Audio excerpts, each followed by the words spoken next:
ಅಲ್ಲಿ ಆರ್ ಅಶೋಕ್ ಅವರು ವಿಧಾನಸೌಧದಲ್ಲಿ ಕೂತ್ಕೋಬೋದು ಸರ್.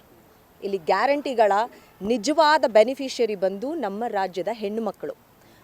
ಆರ್ ಅಶೋಕ್ ಅವ್ರಿಗೆ ನಾನು ಒಂದೇ ಹೇಳಕ್ಕೆ ಇಷ್ಟಪಡ್ತೀನಿ, ಬನ್ನಿ ಕರ್ನಾಟಕದ ದಾರಿಗಳು ಏನು ರೋಡ್ ಮೇಲೆ ಬಂದುಬಿಟ್ಟು ನೀವು ಲೀಡರ್ ಅಲ್ವಾ, ಹೆಣ್ಮಕ್ಳನ್ನ ಜೆನ್ಯೂನಾಗಿ ಕೇಳಿ.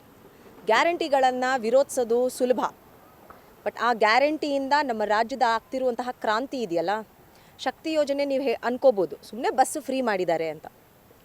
ಅದರಿಂದ ಹೆಣ್ಣು ಮಕ್ಕಳ ಒಂದು ಸಾಮಾಜಿಕ ಸಬಲೀಕರಣ, ಆರ್ಥಿಕ ಸಬಲೀಕರಣ,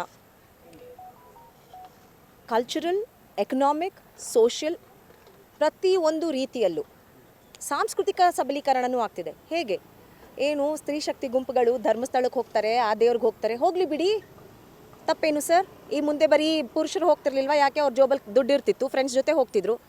ಈಗ ಹೆಣ್ಮಕ್ಳು ಹೋಗ್ತಾರೆ, ತಪ್ಪೇನು? ಒಂದು, ಇವತ್ತು ಗಾರ್ಮೆಂಟ್ಸಲ್ಲಿ ಕೆಲಸ ಮಾಡೋ ಹೆಣ್ಮಕ್ಳು, ಮನೆ ಕೆಲಸ ಮಾಡೋ ಹೆಣ್ಮಕ್ಳು ಬೆಂಗಳೂರಿಗೆ ಬಂದು ನೋಡಿ ಸರ್, ಅವ್ರು ಹೇಳೋದು ಮುಂಚೆ 3 ತಿಂಗಳು 6 ತಿಂಗಳಾದರೂ ಅಮ್ಮನ ಮನೆಗೆ ಹೋಗ್ತಿರ್ಲಿಲ್ಲ ಹಳ್ಳಿಗೆ, ಇವತ್ತು ತಿಂಗಳಿಗೆ ಒಂದಿನ ಹೋಗಿ ಬರ್ತೀವಕ್ಕ ಅಂತಾರೆ. ಅದು ನೋಡಿದಾಗ ಖುಷಿಯಾಗುತ್ತೆ. ಅದು ಅವರಿಗೆ ಒಂದು ಸ್ಟ್ರೆಂತ್ ಇದ್ದಂಗೆ. ಈಗ 2,000 ರೂಪಾಯಿ ಗೃಹಲಕ್ಷ್ಮಿಗೆ ಬರೋಣ, 2,000 ರೂಪಾಯಿ ಅವ್ರ ಕೈಗೆ ಕೊಡೋ ಬದಲು ಸರ್ಕಾರ ಆ ಕೆಲಸ ಮಾಡ್ಬೋದಿತ್ತು, ಈ ಕೆಲಸ ಮಾಡ್ಬೋದಿತ್ತು. ಸರ್ಕಾರ ಎಲ್ಲ ಕೆಲಸನೂ ಮಾಡಲೇಬೇಕು, ಅದನ್ನು ಮಾಡ್ತಾ ಇದೆ. ಆದರೆ ಈ 2,000 ರೂಪಾಯಿ ಕೊಡೋದಿದೆಯಲ್ಲ ಸರ್, ಅದು ಹೆಣ್ಣು ಮಕ್ಕಳ ಕೈಗೆ ಆರ್ಥಿಕ ಸಬಲೀಕರಣ ಅಂದರೆ ಅದೊಂದು ಫ್ಯಾನ್ಸಿ ವರ್ಡ್ ಅಷ್ಟೇ ಅಲ್ಲ.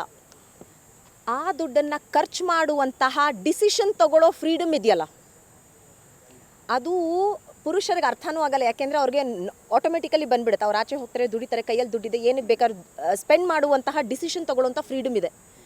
ಇದು ನಮ್ಮ ದೇಶದ ಕೋಟ್ಯಾಂತರ ಹೆಣ್ಣು ಮಕ್ಕಳ ಕೈಗೆ ಈ ಡಿಸಿಷನ್ ಮೇಕಿಂಗ್ ಫ್ರೀಡಮ್ ಕೊಟ್ಟಿದೆ. ಇದು ನಮ್ಮ ರಾಜ್ಯದಲ್ಲಿ ನೋಡಿದ್ರೆ, ನಮ್ಮ ರಾಜ್ಯ ಅಲ್ಲ ಇಡೀ ದೇಶದಲ್ಲಿ 90%ಕ್ಕೂ ಹೆಚ್ಚು ಹೆಣ್ಣುಮಕ್ಕಳು ಅವರ ಆರೋಗ್ಯದ ಮೇಲೆ ಅವರು ಗಮನ ಕೊಟ್ಕೊಳ್ಳೋಕ್ಕಾಗಲ್ಲ, ಅವರು ಡಿಸಿಷನ್ಸ್ ತೊಗೊಳಕ್ಕಾಗಲ್ಲ. ಒಂದು ಹುಷಾರಿಲ್ಲ ಅಂದರೆ ಗಂಡನೋ ಮನೇಲಿ ಅತ್ತೇನೋ ಯಾರೋ ಹಾಸ್ಪಿಟ್ಲಿಗೆ ಕರ್ಕೊಂಡು ಹೋಗಬೇಕು. ಇಲ್ದಿದ್ರೆ ಏನಾಗಲ್ಲ, ಒಂದು ಡೋಲೋ 650 mg ತೊಗೊಂಡು ಮಲ್ಕೊ ಅಂದರೆ ಸೈಲೆಂಟ್ ಆಗಬೇಕಿತ್ತು. ಇವತ್ತು ಯಾಕೆಂದರೆ ಹೆಣ್ಣು ಮಕ್ಕಳ ಆರೋಗ್ಯನೇ ಬೇರೆ, ಪುರುಷರ ಆರೋಗ್ಯನೇ ಬೇರೆ. ಸಂತಾನೋತ್ಪತ್ತಿ ಆರೋಗ್ಯ ಅಂತಿದೆ, ಋತುಸ್ರಾವದ ಆರೋಗ್ಯ ಅಂತಿದೆ, ಅದರ ಶುಚಿತ್ವ ಕಾಪಾಡ್ಕೋಬೇಕಾಗುತ್ತೆ.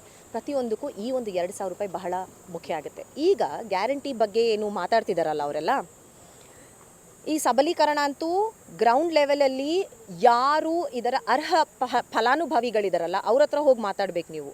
ನೀವು ಕೂಡ ನಾನು ಹೇಳೋದು ಮೀಡಿಯಾದವರು ಸರ್, ನಿಮಗೆ ಅರ್ಥ ಆಗುತ್ತೆ ಎಂತಹ ಒಂದು ಕ್ರಾಂತಿಕಾರಿ ಚಿಂತನೆ ಈ ಗ್ಯಾರಂಟಿಗಳ ಹಿಂದೆ ಇದೆ ಅಂತ. ಎಲ್ಲದಕ್ಕಿಂತ ಮುಖ್ಯವಾಗಿ ಅನ್ನಭಾಗ್ಯ, ಸಿದ್ದರಾಮಯ್ಯನವರ ಕನಸು ಅದು, ಹಸಿವು ಮುಕ್ತ ಕರ್ನಾಟಕ ಮಾಡಬೇಕು ಅಂತ. ಅನ್ನಭಾಗ್ಯ ಏನು ಹೇಳ್ತಾರೆ, ಅಕ್ಕಿ ಕೊಟ್ಟಿದ ತಕ್ಷಣ ಎಲ್ಲ ಸೋಂಬೇರಿಗಳಾಗ್ಬಿಟ್ಟಿದ್ದಾರೆ ಅಂತಾರೆ ಅಲ್ವಾ? ಇದು ಎಂತಹ ಆರಿಸ್ಟೋಕ್ರಾಟಿಕ್ ಮೈಂಡ್ಸೆಟ್ ಗೊತ್ತಾ? ಅಂದರೆ ನಿಮ್ಮ ಪ್ರಕಾರ ಅವ್ರು ಉಪವಾಸ ಇರಬೇಕು, ಅವಾಗ ನಿಮ್ಮ ಹತ್ರ ಕೆಲಸಕ್ಕೆ ಬರ್ತಾರೆ, ಇಲ್ದಿದ್ರೆ ಅವರೆಲ್ಲ ಸೋಂಬೇರಿಗಳ? ಅಕ್ಕಿ ಕೊಟ್ಟರೆ ಎಲ್ಲ ಸಂಸಾರ ನಡೆದು ಬಿಡುತ್ತಾ? ಮಕ್ಕಳು ಫೀಸ್ ಏನು ಮಾಡ್ತಾರೆ, ಮನೆ ಬಾಡಿಗೆ ಯಾರು ಕಟ್ತಾರೆ? ಅಕ್ಕಿ ಒಂದು ಸಾಕ, ಬೇಳೆ ಬೇಡವಾ, ತರಕಾರಿ ಬೇಡವಾ? ಇದಕ್ಕೆ ದುಡಿಲೇಬೇಕು ಆಚೆ ಹೋಗಿ. ಒಂದೇನೆಂದರೆ ಈ ಅಕ್ಕಿ ಕೊಡೋದ್ರಿಂದ ಒಂದು ಆಹಾರ ಭದ್ರತೆ ಇದೆ, ಅವರ ಮಕ್ಕಳು ಉಪವಾಸ ಮಲ್ಕೊಳ್ಳೋದಿಲ್ಲ, ಈ ಥರ ಸೋಂಬೇರಿಗಳಾಗ್ತಾರೆ.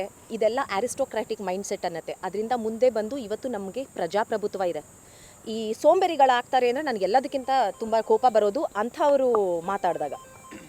ಒಂದು ಗ್ಯಾರಂಟಿ ಸಮಿತಿಗಳ ಬಗ್ಗೆ ಮಾತಾಡ್ತಾರಲ್ಲ ಸರ್, ಒಂದು ಹೇಳಕ್ಕೆ ಇಷ್ಟಪಡ್ತೀನಿ, ಈ ಗ್ಯಾರಂಟಿ ಸಮಿತಿ ಬಂದು 1.5 ವರ್ಷದ ಮೇಲಾಯಿತು ಅಪಾಯಿಂಟ್ ಆಗಿ, ಹೌದಾ? ಇವತ್ತು ಯಾಕೆ ಇವ್ರಿಗೆ ಚಿಂತನೆ? ಒಂದು, ಕಾಂಗ್ರೆಸ್ ಕಾರ್ಯಕರ್ತರನ್ನ ಅಪಾಯಿಂಟ್ ಮಾಡಿದ್ರೆ, ಕಾಂಗ್ರೆಸ್ ಕಾರ್ಯಕರ್ತರನ್ನ ಅಪಾಯಿಂಟ್ ಮಾಡಿದ್ರೆ, ಈಗ ಒಂದು ಓಲ್ಡ್ ಏಜ್ ಪೆನ್ಷನ್ ಆಗ್ಬೋದು ಅಥವಾ ಒಂದು ವಿಧವಾ ವೇತನ ಆಗ್ಬೋದು, ಅದನ್ನು ಸೈನ್ ಅಪ್ ಮಾಡಿಸ್ಕೋತಾರಲ್ಲ ಸೈಬರಲ್ಲಿ, ನನಗೆ ಗೊತ್ತಿದೆ ಅವ್ರು ಹೇಳೋದು 300 ರೂಪಾಯೋ ಏನೋ ಅವ್ರು ಇಟ್ಕೋತಾರಂತೆ. ಡೈರೆಕ್ಟ್ ಬೆನಿಫಿಟ್ ಇರ್ಬೋದು, ಬ್ಯಾಂಕಿಗೆ ಹೋಗ್ಬೋದು ಖಾತೆಗೆ, ಬಟ್ ಅದನ್ನು ಅಪ್ಲೈ ಮಾಡೋಕ್ಕೇನೆ ಇಷ್ಟು ದುಡ್ಡು ತೊಗೋತಿದ್ರಂತೆ. ಇಂಪ್ಲಿಮೆಂಟೇಷನ್ ಸರಿಯಾಗಿ ಆಗ್ತಿದೆಯಾ ಇಲ್ವಾ? ಇದೇ ಆರ್ ಅಶೋಕ್, ವಿಜೇಂದ್ರ ಅವರೆಲ್ಲ ಏನು ಗ್ಯಾರಂಟಿಗಳನ್ನ ಅಪೋಸ್ ಮಾಡ್ತಿದ್ದಾರೆ, ಅವ್ರ ಕ್ಷೇತ್ರದಲ್ಲಿ ಸರಿಯಾಗಿ ಹೆಣ್ಮಕ್ಳಿಗಾಗ್ಬೋದು, ಇದರ ಫಲಾನುಭವಿಗಳಿಗಾಗ್ಬೋದು ರೀಚ್ ಆಗ್ತಿದೆಯಾ ಇಲ್ಲವಾ ನಮ್ಮ ಗ್ಯಾರಂಟಿ ಅಂತ ತಿಳ್ಕೊಳ್ಳೋದು ಇದರ ಒಂದು ಅನುಷ್ಠಾನ ನಮ್ಮ ಬದ್ಧತೆ. ಅದಕ್ಕೆ ಸಮಿತಿ ಬೇಕಾಗೇ ಇತ್ತು, ಪ್ರತಿಯೊಂದು ತಾಲೂಕಲ್ಲೂ ಸಮಿತಿ ಬೇಕು, ಇದರ ಅನುಷ್ಠಾನ ಸರಿಯಾಗಿ ಆಗ್ತಿದೆಯಾ ಇಲ್ವಾ? ಯಾಕೆಂದರೆ ಇದು ನಮ್ಮ ಕರ್ನಾಟಕದಲ್ಲಿ ಶುರುವಾಗಿದ್ದಷ್ಟೇ, ಅದೇ BJP ನಮ್ಮ ಮಾಡೆಲ್ನ ಡೆಲ್ಲಿಲೂ ಕಾಪಿ ಮಾಡ್ಕೊಂಡಿದ್ದಾರೆ, ಮಹಾರಾಷ್ಟ್ರಲ್ಲೂ ಕಾಪಿ ಮಾಡ್ಕೊಂಡಿದ್ದಾರೆ, ಹೌದಾ?